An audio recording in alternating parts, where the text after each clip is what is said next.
जो पुरुष प्रिय को प्राप्त होकर हर्षित नहीं होता और अप्रिय को प्राप्त होकर उद्विग्न नहीं होता, वह स्थिर बुद्धि संशय रहित ब्रह्मवेता पुरुष सच्चिदानंद घन पर ब्रह्म परमात्मा में एक ही भाव से नित्य स्थित है। भगवद गीता के 5वें अध्याय का 20वां श्लोक है। न प्रहर्षयेति प्रियम प्राप्यम नोद्विजेत प्राप्य चा प्रियम स्थिर बुद्धि सम्मुढ़ो ब्रह्मविद ब्रह्मणि स्थिता।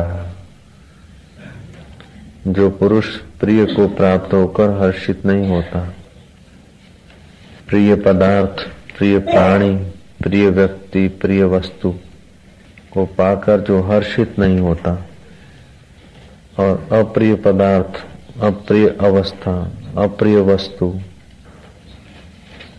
अप्रिय व्यक्ति को प्राप्त होकर उद्विग्न नहीं होता, वह स्थिर बुद्धि संशय रहित ब्रह्मवेता पुरुष सच्चिदानंद घन पर ब्रह्म परमात्मा में एक ही भाव से नित्य स्थित है। प्रियता और अप्रियता ये रुचि के अनुकूल होना उसे प्रिय लगता है और रुचि के प्रतिकूल है उसे अप्रियता होती। लेकिन जिस महापुरुष की रुचि और अरुचि ये दोनों ही समाप्त हो गई, जो सत्ता समान में स्थित हैं, वे रुचि के अनुसार घटनाओं को और रुचि के विरुद्ध घटनाओं को देखकर उद्विग्न नहीं होते। उसका मतलब ये नहीं कि वे कोई काष्ठ की पुतली हो जाते हैं, पत्थर की कोई शिला की कोई पुतली हो जाते पत्थर की। नहीं, वे अभिनय मात्र तो करते हैं हर्षित होने का, उद्विग्न होने का, लेकिन अंदर से गहराई से वे हर्ष और शोक को, उद्वेग और आसक्ति को त्याग चुके हैं। जैसे सांप केचुली को छोड़कर नूतन जीवन जीता है, ऐसे ही अंतःकरण के आंदोलनों को, अंतःकरण की वृत्तियों को, आवेगों को, आवेशों को, सबको केचुली की तरह छोड़कर वो अपने आप में स्थित हुआ है। न हर्षति प्रियम प्राप्य नो द्विजेत प्राप्य च अप्रियम स्थिर बुद्धि सम्मूढ़ो ब्रह्मविद ब्रह्मणि स्थिता। तो ब्रह्मवेता ब्रह्म में स्थित है। हम ब्रह्म में, परमात्मा में स्थित नहीं होते, उसलिए हमको परिस्थितियां नचाती रहती, परिस्थितियां दुखी करती रहती। हमने बाह्य जीवन का इतना आदर कर दिया, बाह्य वस्तुओं का इतना आदर कर दिया कि हम अपने केंद्र से बाहर आ गए, अंतःकरण मलिन हो गया, अपनी योग्यता नाश कर बैठे। हमारा बाह्य जीवन नश्वर जीवन है, अंतर जीवन शाश्वत जीवन है। बाह्य जीवन चंचल जीवन है और अंतर जीवन शांत जीवन है। बाह्य जीवन दुखपूर्ण जीवन है, अंतर जीवन परमानंद पूर्ण है। लेकिन हम बाह्य जीवन में इतने उलझ गए, इतने भटक गए कि अंतर जीवन में जाने के लिए 2 मिनट भी हमारे पास नहीं। मंदिरों में जाएंगे, मस्जिदों में जाएंगे, गिरजाघरों में जाएंगे, सत्कर्म करने जाएंगे, लेकिन वो भी सब बाह्य जीवन में जी के करेंगे। मन का स्वभाव है, उसको कुछ न कुछ करना चाहिए, किए बिना रह नहीं सकता। स्थूल शरीर से क्रिया करता है, और सूक्ष्म शरीर से चिंतन करता है। तो स्थूल शरीर से जो क्रिया है करने की इसको आदत है, किए बिना नहीं रह सकता, करते करते थक जाता है। स्थूल काम करते थक जाता तो फिर सूक्ष्म चिंतन करने लगता है, मन के घोड़े उड़ाने लगता है। वो भी उड़ा उड़ा के थक जाता है तो फिर सो जाता है, और सोने के बाद उठता है, अपने घर में नहीं जाता है, फिर वही स्थूल क्रिया में जाएगा। स्थूल क्रिया में जाएगा या तो चिंतन में जाएगा। 2 मिनट के लिए आंख खुल जाए तो सारे जगत का दीदार हो जाता है। ऐसे केवल 2 मिनट के लिए भीतर की आंख खुल जाए तो जगदीश्वर का दीदार हो जाता है। 2 मिनट के लिए आंख खुलती है तो जगत का दीदार हो जाता है। ऐसे ही भीतर की आंख 2 मिनट के लिए खुल जाए तो जगदीश्वर का दीदार हो जाता है। लेकिन हिय का अंधा खूब करे संसार का धंधा। गाते हैं लोग भजन, निगुरा होता हिय का अंधा, खूब करे संसार का धंधा। जम का बने महिमान, सुन लो चतुर सुजान, निगुरे नहीं रहना। कान फूंका लिया या मंत्र ले लिया, ये सब ठीक है, लेकिन गुरु जहां कहते हैं बैठने को, वहां बैठना अगर 2 मिनट भी आ जाए बेड़ा पार हो जाता है। गुरु अपने आप में बैठने को कहते हैं, अपने आत्मा में शांत होने को कहते हैं। निगुरा आदमी ये उपदेश सुनने के लायक नहीं होता। सुन भी लिया तो उसको उसमें श्रद्धा नहीं होगी, रुचि नहीं होगी, अभ्यास नहीं करेगा। लेकिन जो गुरु भक्त है, जिसका चित्त कुछ न कुछ अपने जीवन का मूल्य समझता है, ऐसा साधक, ऐसा भक्त के लिए ये ब्रह्म चिंतन का, ब्रह्म ज्ञान का अमृत है। वो ब्रह्म में स्थित हो जाता है। हजारों वर्ष का अंधेरा एक दियासलाई मात्र से गायब हो जाता है। ऐसे हजारों वर्ष से ये जीव जन्मता मरता दुख भोगता है, लेकिन थोड़ी सी आत्म प्रकाश की झलक ही मिल जाए तो निहाल होने लगता है। चित्त शुद्ध क्यों नहीं होता है कि चित्त या तो प्रिय का चिंतन करता है तो बहिर्मुख है, या तो अप्रिय का चिंतन करता है तो मलिन होता है। प्रिय वस्तु का चिंतन करने से भी तो उसको दौड़ना है, और अप्रिय का चिंतन करने से भी इसको दौड़ना है, मलिन हो जाता है।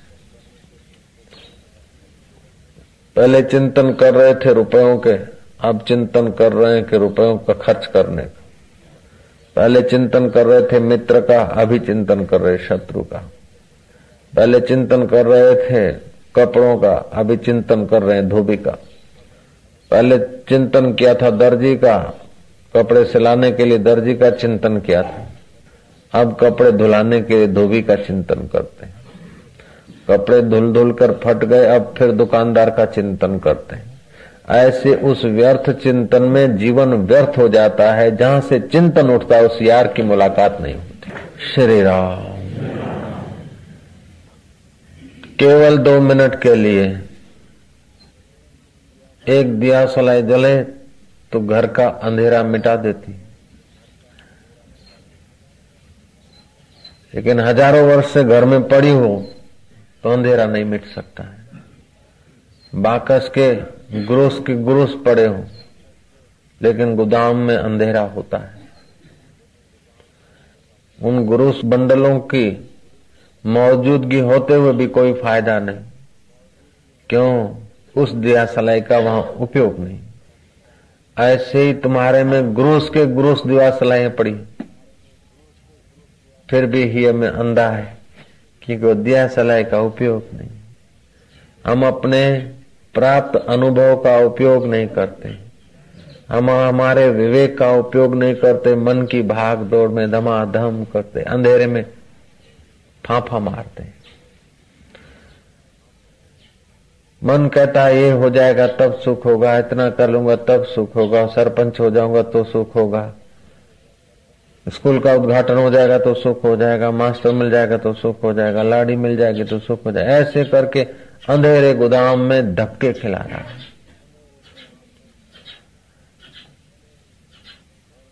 तन नहीं होता तभी भी मन क्रिया करना छोड़ता नहीं।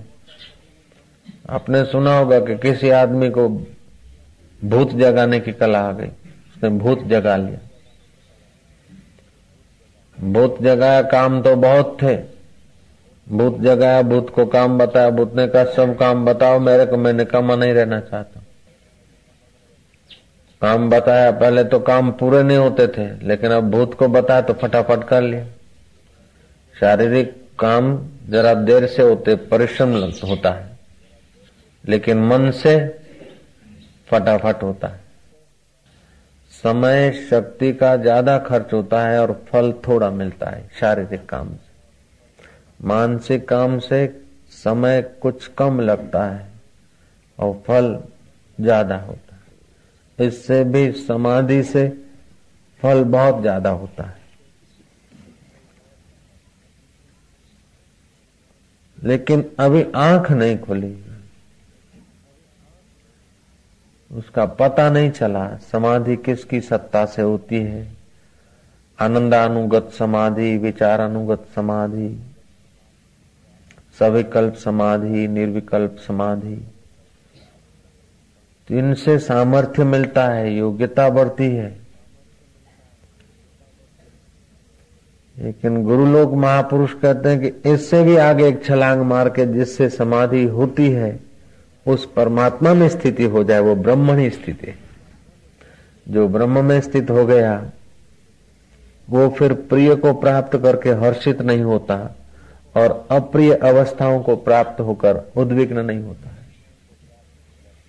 भोगी भोग प्राप्त करके हर्षित होता है और भोग के वियोग में उद्विग्न होगा।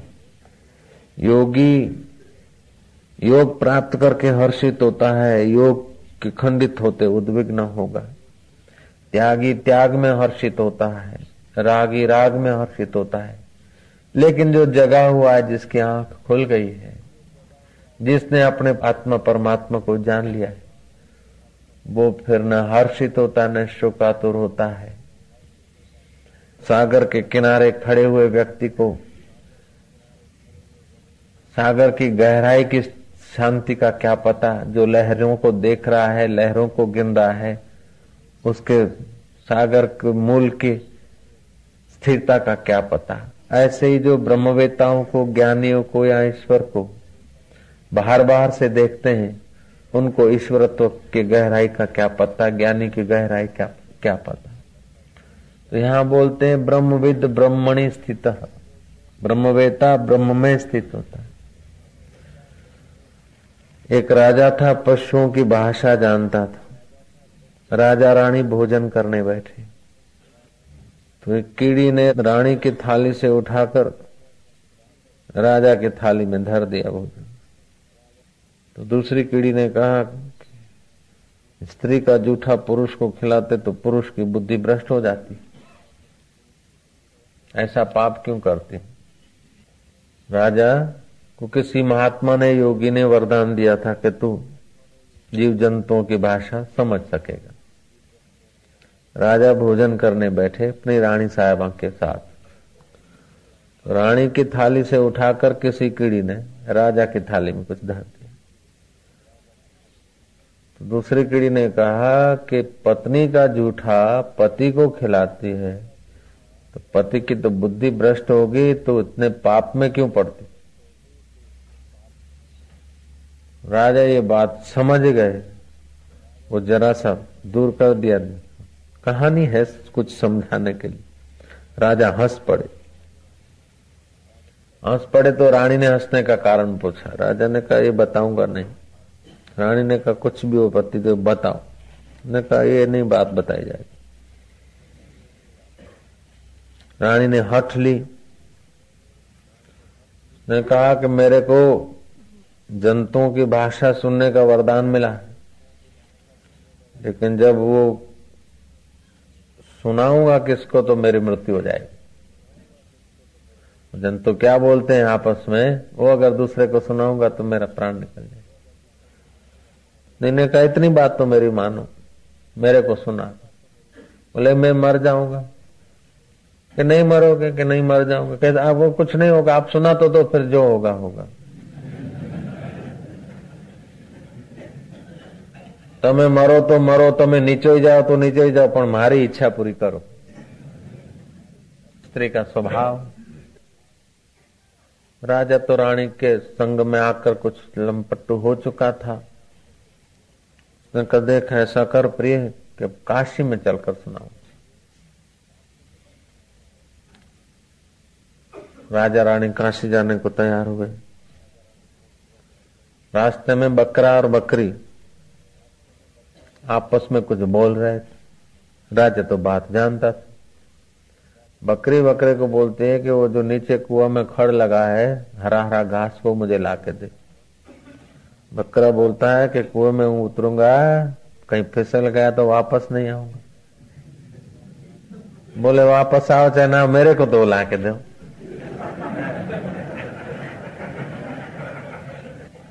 राजा भाषा जानता था। बकरा ने कहा वो मैं मूर्ख राजा नहीं कि पत्नी के कारण काशी जाके मरूंगा।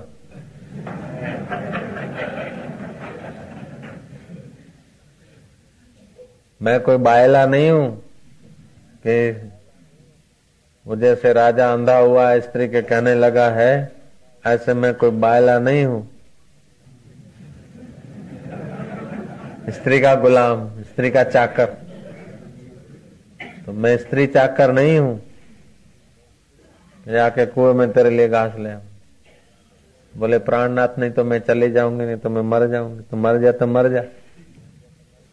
राजा को फ्लश हुआ कि एक पशु जितना समझता उतना मैं नहीं समझता। हाय वासना, हे बाह्य कर्म, हे बाह्य इंद्रियों के भोग, तूने मुझे ब्रह्म में से स्थिति हटाकर भोग में कर दी और वही भोग मुझे बर्बादी के तरफ ले जा रहे। हाय राम।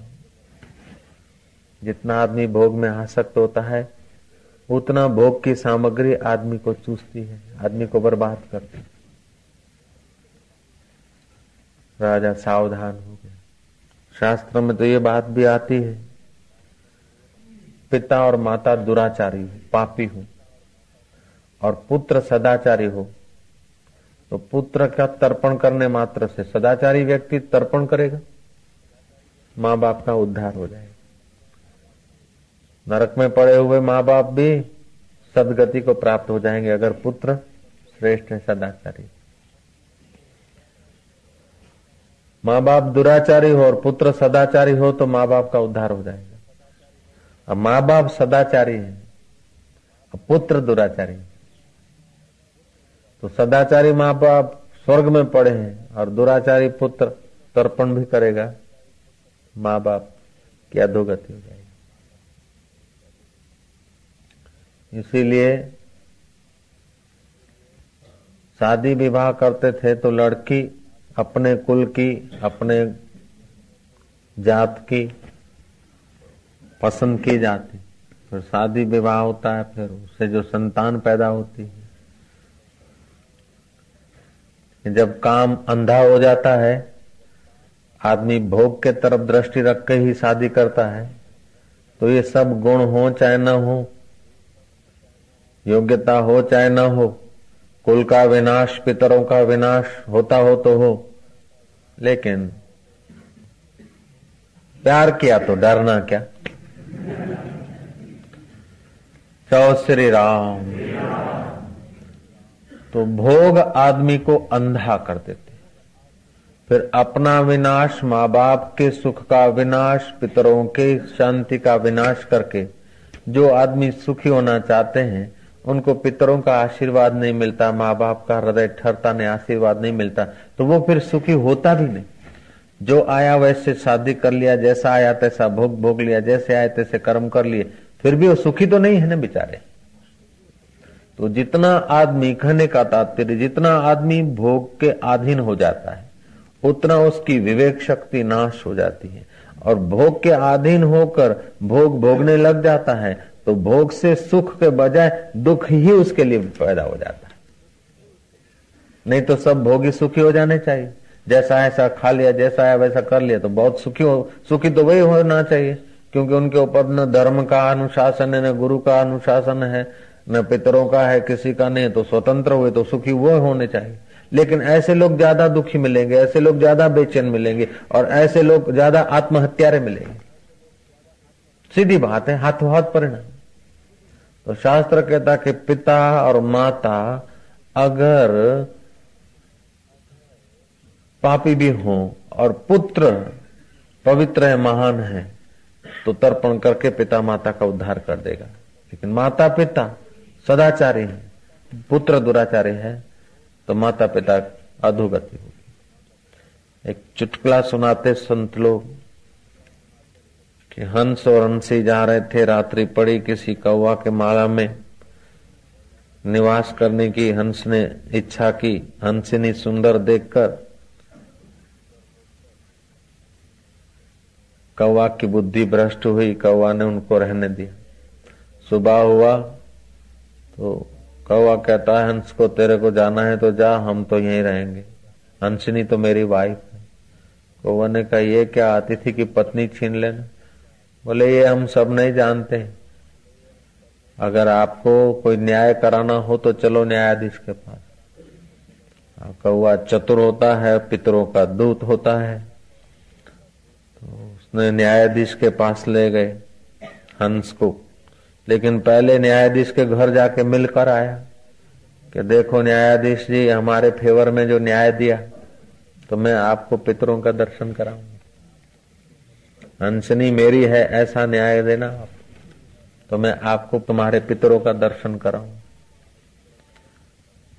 जज साहब आ गए लालच में, उन्होंने युक्ति खोज निकाली। बुद्धि तो सबके पास है, जब आदमी मोह में, लोभ में, लालच में, ममता में आता है तो बुद्धि उसी प्रकार काम करने लगती, और जब परमात्मा की तरफ जाता है तो बुद्धि उस प्रकार का काम करने लगती है। बुद्धि एक तलवार है, चाहे फिर अपने पैर काटो, चाहे जाल को काटो। ओम ओम ओम। महाराज न्यायाधीश ने युक्ति लड़ाई कि हंसनी को घोंसले में रखकर न्याय सुन लो, और जिसका प्यार पक्का होगा वो पहले पहुंचेगा। जो पहले छूले हंसनी को, उसकी हंसनी हो गई। अब कौवा जो है हंस से तेज उड़ता है, ये बात तो जानते हैं सब। वो कौवा तेजी से पहुंच गया। न्यायाधीश ने न्याय दिया कि हंसनी जो है वास्तव में पत्नी तो कौवा की। जज साहब ने कहा कौवा को, अब मेरे को पितरों के दर्शन कराओ।